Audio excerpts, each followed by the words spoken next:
and a 1 and a 2 and a 1, 2, 3. You okay? Are you okay? A beautifully haunting piece with a meditation on grief, how we can try our routines and we can try to just get into a cycle or reach a goal in daily activities, but grief will seep through and it will find its way to stop us in our tracks. Seeing two individuals trying to avoid the inevitable until they dive in deep. And it was a really beautiful thing to get to watch them through action and through avoidance and then through immersion into it. I loved the idea of the watch keeping her distracted. No, don't indulge in that grief. Don't go down that route. Time to keep going. Time to keep running. I thought that was really a brilliant device used. I also loved the snippets of their relationship coming into the fold, the illumination of the past and what they've been through. And then ultimately we end at like a purification in the water, a start anew together. I thought this was a stunning piece. I think it was really thought-provoking. IVF can be a really difficult thing where you are dealing with the highs of lows, you're coastering with it. And I think this piece does a good job highlighting those, but also really looking at the different perspective and the different like trials and tribulations that both people within that relationship have to deal with. I think it's incredibly realistic. The acting was really, really great. It was really palpable. This was like a very realistic script. Everything seemed very natural. And there was still like a sense of relief with it, despite how difficult, the subject matter and the things that they were going through. There's such relief at the end. And I'm sure that's similar to many people's journeys with this, whether or not it's conception or just being free and finding peace in that. Really nice music and sound throughout. Really nice performances, very subtle. At one point, it looked like it was real footage at the doctor's office. I actually work for an IVF clinic, and it's, I've seen a lot of people's ups and downs, and that just looked real to me. So I don't know if this was based on a true story and some of this footage is actually real. It's a huge compliment. If not, by the way, I just really felt like that was a beautiful moment, even though, she was in pain in that scene. Really well done.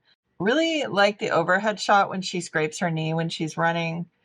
And it's interesting how we're showing the two different people and how each one of them is coping.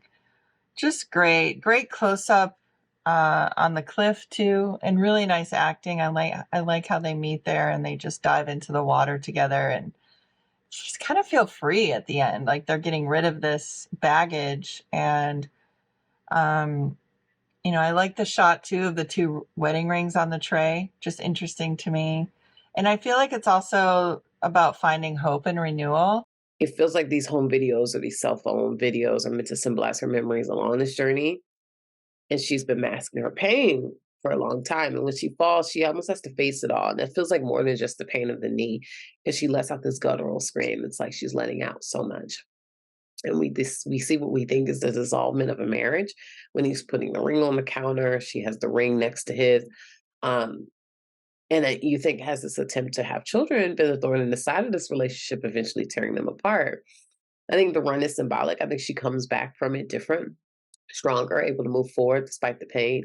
And it's a pleasant surprise to see him meet her on the rock and be a part of this sort of happy ending that you weren't expecting. I feel like it gave you a dual happy ending because you're happy just to know that she's okay.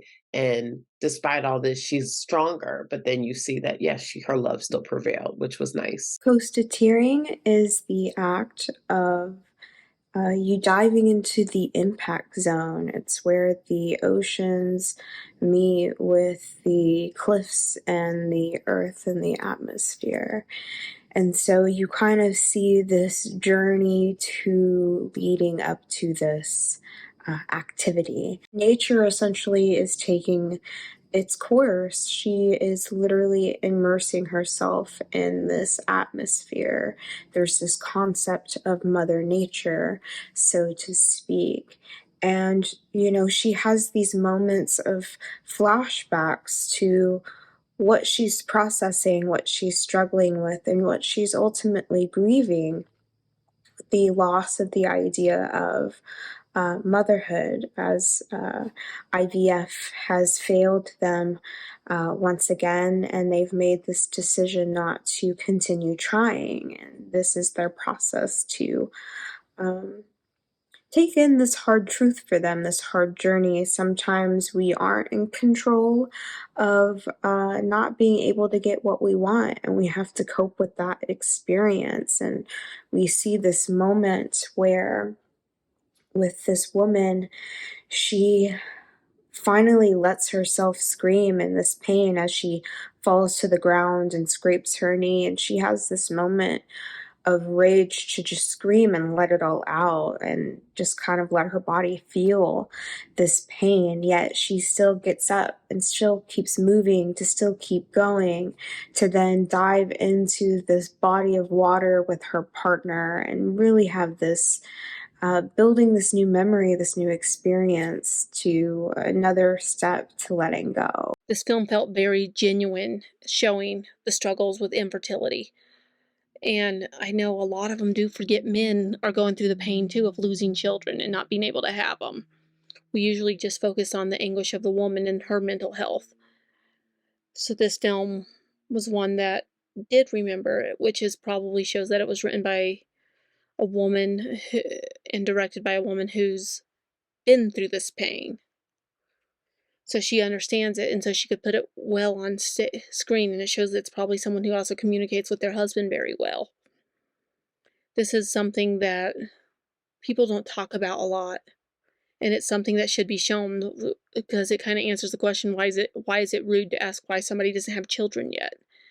They don't see the pain that's going on in the inside, but a film like this can show a little bit of that pain. Really interesting visual reflection on two characters and their grief and how they work through it as individuals and then come together.